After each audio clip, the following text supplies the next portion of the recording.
Episode 30, The Lover's Blanket.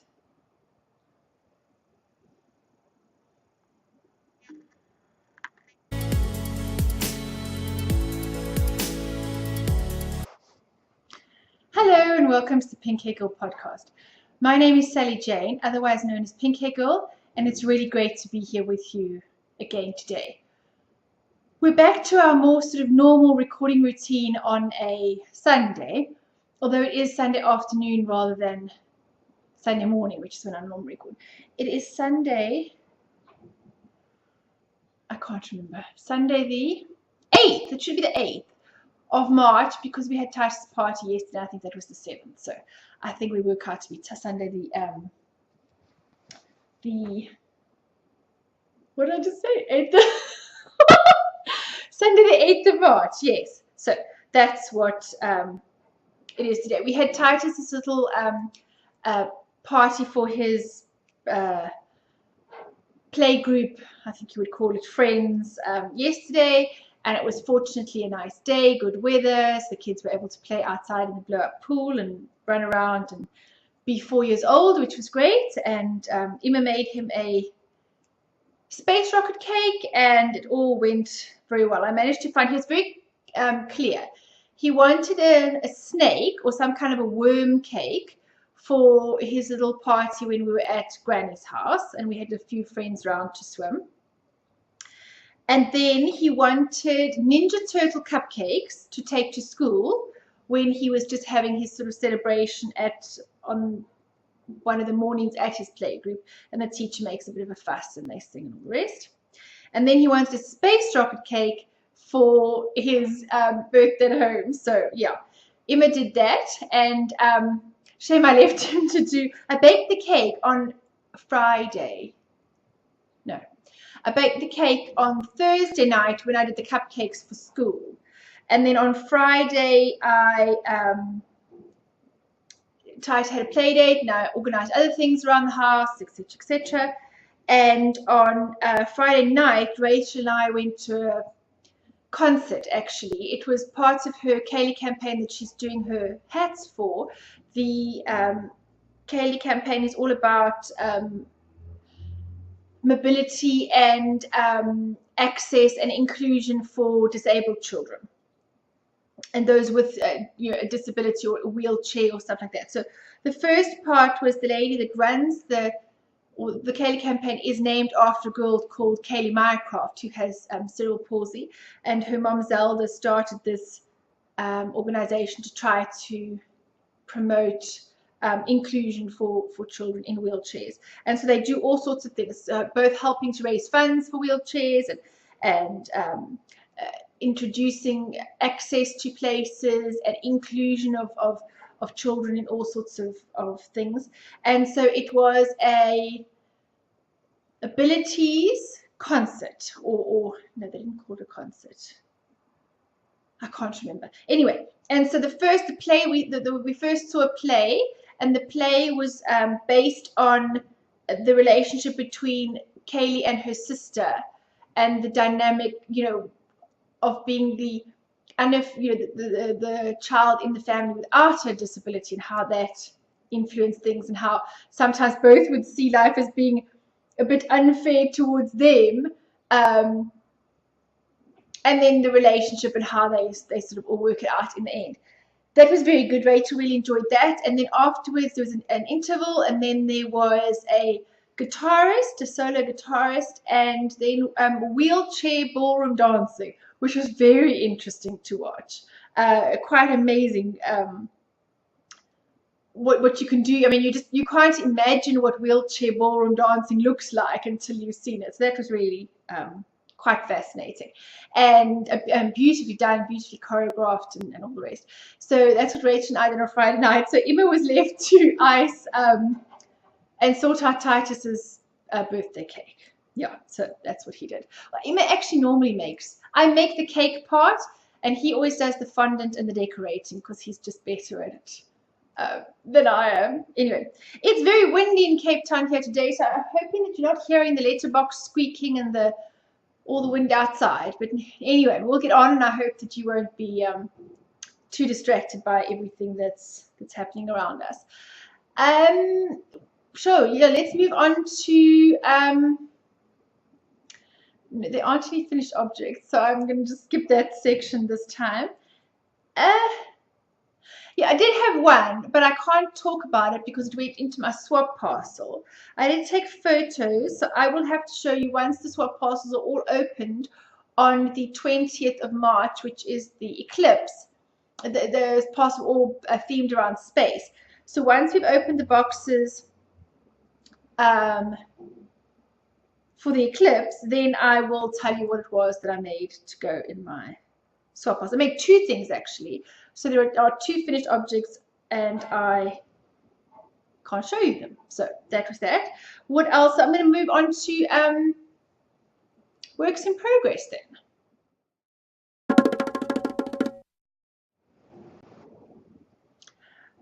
My works in progress are no different from last week. So I kind of feel like, well, it isn't really a whole week because I recorded on Wednesday. So I've only really had Thursday, Friday, Saturday. And I haven't really done much knitting today. So you can't really have expected a great amount of progress from me in that time. I am still knitting on the little washcloth I was working on last time. I haven't done much on it, so I haven't really got much progress to show you, I'm afraid. So yeah, that is exactly the same. And I almost had a hoe. Ho. Almost.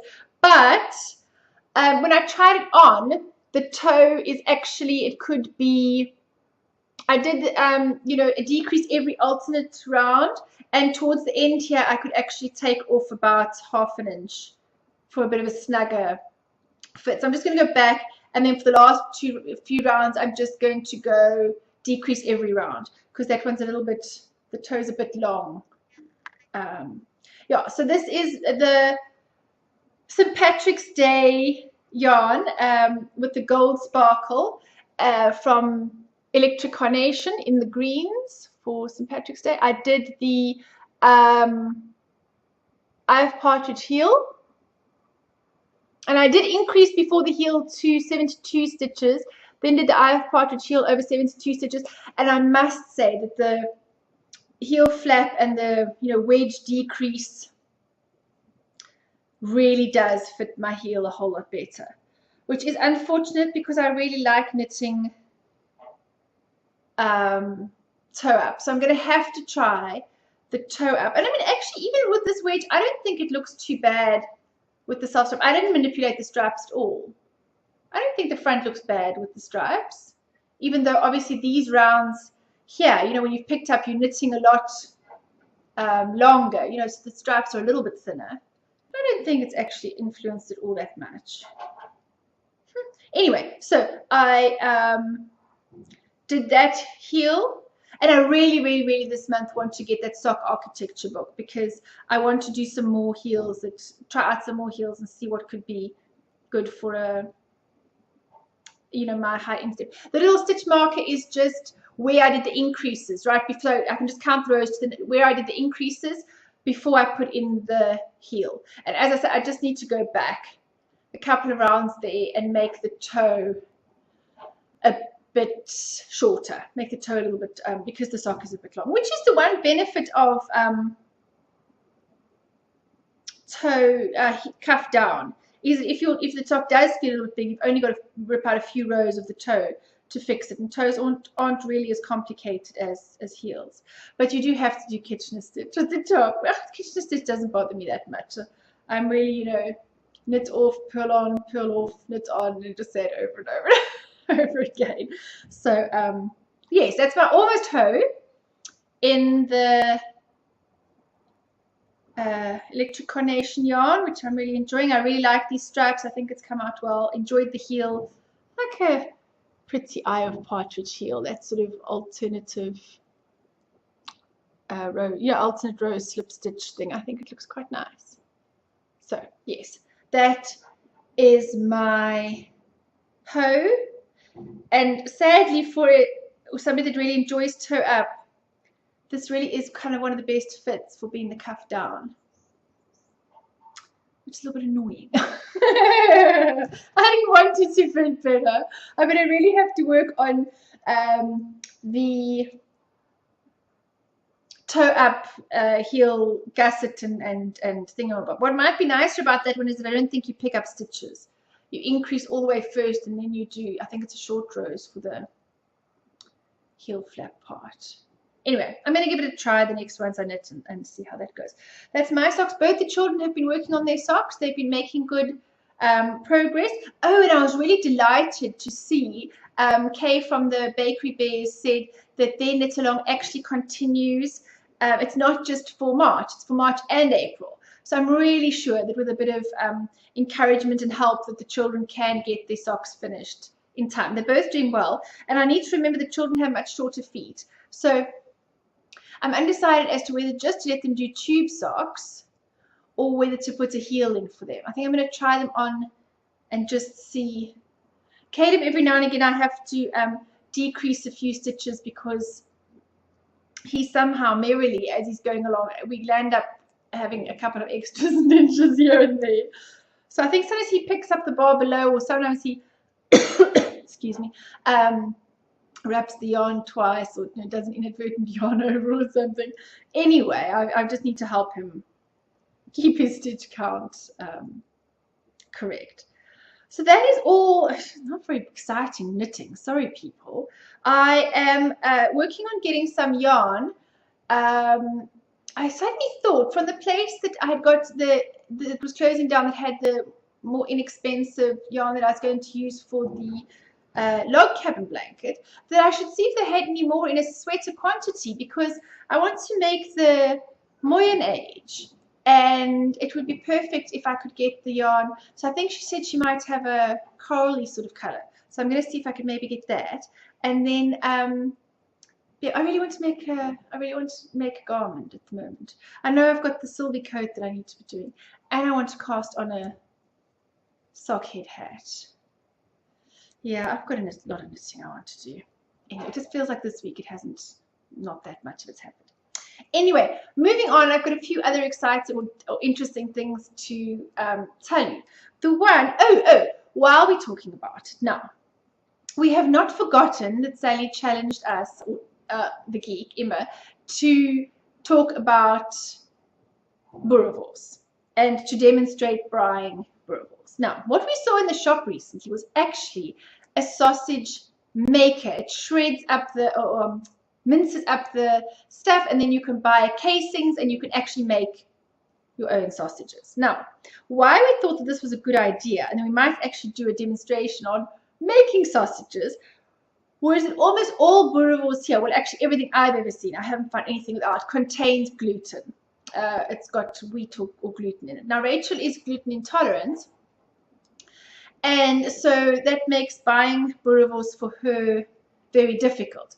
So we were thinking that we might invest in a sausage making machine and attempt to try and make a few, and then maybe show you how, I mean, the vegetarians like Cara and those may really not want to watch our sausage making demonstration, but we could maybe demonstrate our very, which would be very novice sausage making thing, just because we could then make her some that didn't have gluten. I don't know how good it would be to have to try to find a boerewors recipe online, I suppose. Something like that. Anyway, I mean, boerewors is a traditional traditional Afrikaans sausage, really. Everybody puts it on the braai, the barbecue here. It's a very South African thing, and there's all sorts of competitions to have the best flavor, and it's got, I think one of the main spices or main ingredients is a sort of a coriander kind of spice in it. Anyway, so watch this space. I did threaten the geek with a sausage maker machine thingy for his birthday. He didn't seem that impressed. He said, well, then I'm going to buy you pots and pans for your birthday. So it might just have to be a general household acquisition for making Rachel gluten-free sausages, rather than that the geek is terribly excited about getting one for his birthday. So yeah, we'll see. Right, so let me go on to, should I answer a question first, or should I do the giveaway draw first? Let's do the giveaway draw, because I mean that's the exciting part, isn't it? Right. So I did the what's it called? The random number generator thing. And this was for the thank you giveaway for members of the group and of those that subscribe to the YouTube channel. So it was not really about numbers, it was more just to say thank you. The random number generator spat out number 36, which is Rainbow Ange, which is Angela from Swindon in the UK. So congratulations, Angela.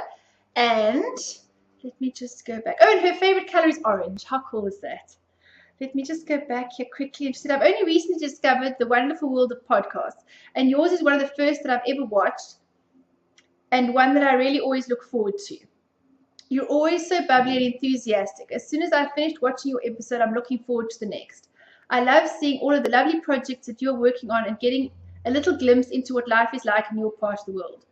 I work full-time, and the only knitting group in my area meets during the day, so for me it's nice to have someone to knit with. I love seeing your children and your projects too. Knitting always seemed like such a family affair for me, as I was taught by my mother and by my mum and gran, both of who are sadly no longer with us. So seeing how much knitting is part of your family life reminds me of my childhood. So I think that's really nice. So Rainbow Ange, Angela, you are the winner of that beautiful skein of yarn from the electric carnation, the one that changes all the way through. So please send me your mailing details and I'll get that off to you. So congratulations, and thank you so much to everybody that entered. That was really wonderful, and thank you very much to M from Electric Carnation that donated the prize for us. Right, the next thing was to answer a question that I've been meaning to do, but my episodes before have been so long that I didn't want to make them even longer by having to answer an extra question. So I wanted to, there was a question from I am Erin Joy, who is Erin from the Holland Handmade podcast, and she said there must be a story about the blanket on the back of your sofa. It's beautiful and I want to know about it. So let me tell you a bit about that. So that's why the blanket is not over the back of the sofa, but rather here where I can get to it more easily. Yes, there is a story about the blanket. I didn't make it. It was actually made for Emma and I for our wedding by some of the South African knitters and crafters. Well, not only just in South Africa, actually. It was organized by Kaylee of Nurturing Fibers. And then they made this book for us that went with the blanket, right? So it says lovingly made by, and then it lists all the people that made the blanket, and there's one of the pictures. So this page has our wedding logo, which is the Pinky and the Geek and the two little birds, because we met on Twitter, and the tree there. And then this side they did like a kind of a Star Wars story that goes like this. So it goes from, you know, the way Star Wars sort of goes smaller into the thing there. So they did this little story. So it says, long time ago in a galaxy far away, so some of the writing is quite small, so was a planet called Nurturing Fibers. On this planet, life was colorful and happy, filled with many EC, exotic creatures. One subspecies of the EC was called the knitters. The ECs in this subspecies were unique. Some of them had yellow hair, others had black, a few grey, and in the midst of them all was the princess. Princess Pinky was identifiable by her striking pink hair that was as a direct result of her meeting a UEC, unidentifiable exotic creature. The knitters came to hear of a wonderful plan to combine Princess Pinky's heart with the geek's heart. The geek came from the bride tribe. And while communication across the tribes can sometimes be strained, the leaders agreed that it was good for the EC if this union was celebrated. I suppose that's the English Afrikaans cultural divide. At a special ECTM, Exotic Creatures Knitting meeting on the 6th of September 2012, it was decided to support this couple and to knit or crochet squares for the lovers' blanket. The yarn chosen was available all over the galaxy. They used Vinnie's cotton, which you can get in America and England as well. The colors were a direct representation of Princess Pinky and the Geek's esteemed family ancestry. The birds were chosen as a symbol of unity of the union, and the patterns were designed and sent out via the Galactonet, a modernized version of the antiquated internet. Communications exploded, and knitters with exotic names like, there's a whole list here, all the people who contributed. Knits for Clipscarp, Jenny Fon Socks, Catalysis, Kate Cat, Vicky V, Mish Babs, MVI, Heidi Bears, Cape Town Knitter, A Candy, Carol Karras, Pamuza, Nikki, Nixie, Knit and Breathe, Vinnie's Colors, Dinah, First Fallen, Lynn Ruby Red, Shiny Bees, Angel Pie, Blommakin, Sammy Lou, Jeannie, Googs, The Spinning Daisy, Tanya, Gilrain, Lucy, Jane, Emma, Catherine, Mama for Earth, Beth, Moran, Judel, Gina Ross, Chico, and Carle all joined first forces. Carle joined the squares on the 26th of January 2013 at a crafters, and crafters came together on a special secret cakey meeting where the blanket edge was finished. The story does not end yet. There is still work to do. The final square is being knitted by Sue and Rachel. This is my mom and Rachel. And this square will be added to the blanket either at the wedding or later by Sally. It was actually later. I didn't do it at the wedding. This is the beginning, and there are many more chapters still needing to be written. But these are not mine to write. These chapters are yours, and may they be beautiful and blessed with many years of love and family and laughter. Lots of love, Carla, and all your Ravelry friends. So now I need to tell you how each thing works. Okay, so for the couple, there are 60 squares. There is a pink for me in 3 colors of pink, a pink and a ballet pink and a raspberry. So I think it's this pink, and then I think that light pink, and then I think that pink. Yeah, I think there are, can you see 3 different, there are 3 different pinks for me, and then there are 2 different grays, a blue gray and a midnight gray for Emma. So I think it's this darker gray here and this lighter gray here. And those are the colors for Emma. So there's the squares in the blanket. I think there are 30 because there's 60 each for the Geek and I in pinks and grays, okay? So you can see, it's going to be very hard to ever show you the whole thing. Okay, so that's that. Then there are, for the children, there are 15 squares each for the children. Okay, Rachel has a yellow, a sunrise yellow. Caleb has a willow green, and Titus, they did a bluebell color. And you can see around the edge here is each of our colors: the pink, the yellow, the green, and the color blue for Titus. No, sorry, pink, yellow, blue, and then the Emma's gray on the outside, sort of binding everybody together like that. So just first all edged in brown, each of the squares was edged in brown, and then the whole lot was edged. And I mean, it's enormous. If you think how enormous this is, to edge this thing must have been amazing when they all got together. So the 15 squares for the children are yellow and green, and then I think is that color the same as this one. This is the sort of the blue for Titus. He was only 1 year old at that point, so they didn't know what his favorite color was. It turned out this is for his blue eyes because he's got bright blue eyes. It turned out his favorite color is actually orange, but never mind. He was very little at that point. Right, then the Geeks family, there's 4 each. For his mom, there's a peach color. For Jock, there's a purpley blue color, and for Vota, there's black. Now I must find them because there are less. So there's a black one. You can see there's a black one. The purpley blue, I think, is this one for Jock. And the peach, the corally color, I think that was the one for his mom. And then there are ways that the Geek and My squares, the pink ones, always touch another gray one, and the children's squares always touch either Emma or My squares. So Rachel's one will be touching Caleb, but it will always be touching a pink one or whatever. So there's a, So it was, the way it was laid out was fantastic. And then in my family, there's 4 for my mom, which is bottle green. So this green is for my, oh, sorry, that's not green. This green was for my mom, the bottle green. A deep blue was for my dad, which is that one. They always next to each other. My mom and dad are always next to each other. My sister is the one sister is turquoise and the other one is royal blue. So there's the turquoise for Jenny, and I think this might be the blue that was for Sarah. Or maybe it was that color blue, that royal blue. I don't know. Sometimes it's hard to keep track of all of them. Okay, so that's how. And then there are some natural squares in between. There's the brown ones. So there'll be. Let me see. Like there's a natural one and there's a natural color one, just to sort of balance out the extra spaces. There are sort of natural colored. There's one that my friend Gilrain made. That's an S for me.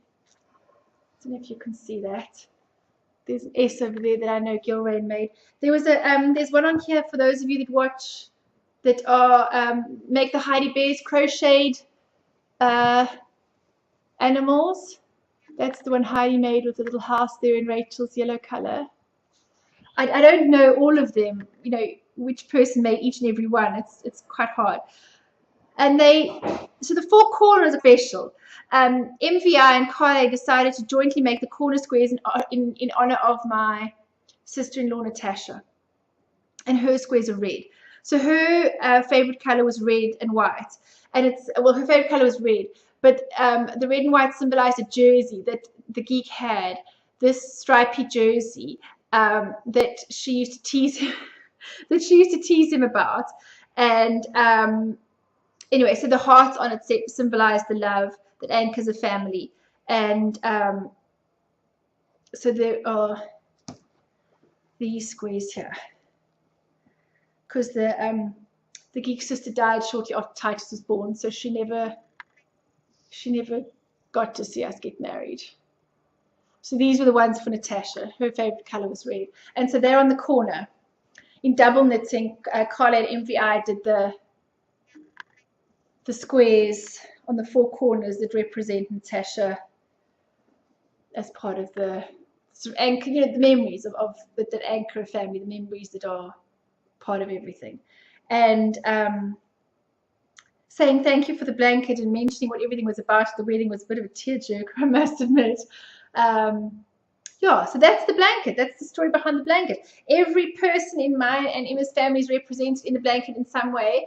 And Natasha's on the four corners holding everyone together kind of thing. So that was the beautiful blanket that they made me. And then Kaylee got me to knit on my own blanket by asking me to do a row of double knitting on her thing. So there's me actually holding without me knowing that it was for the blanket. And then everybody that participated sent me something for a book. And so the whole book goes through with notes from everybody. And then some people showed the squares that they did, so I can see, but some of them I don't know. Like this one's from Linda, and that shows her square. And those ones are from Carol, and then it sort of shows her squares there. And so it's from my friend Gilrain that did the S on her one.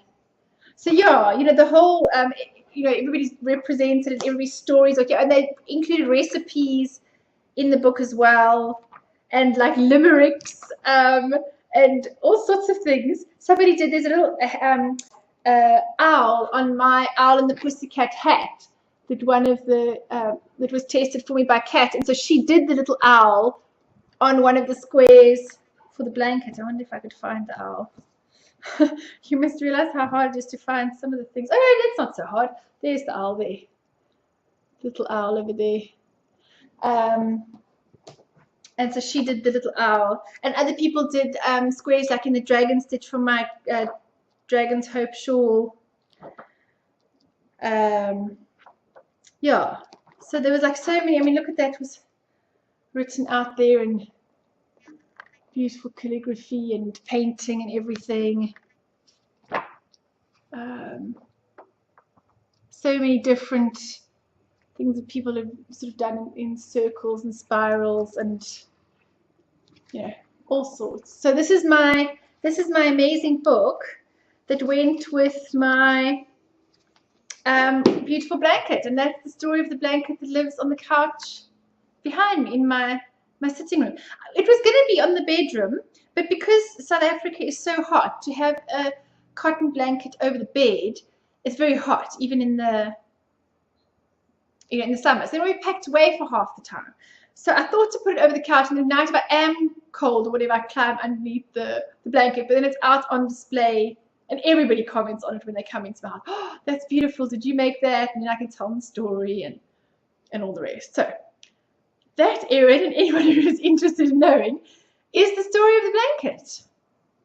I think because I recorded so recently, that's probably about it for this week. I don't have any acquisitions. I don't have any more knitting. The children aren't that much further that it's really worth showing you much.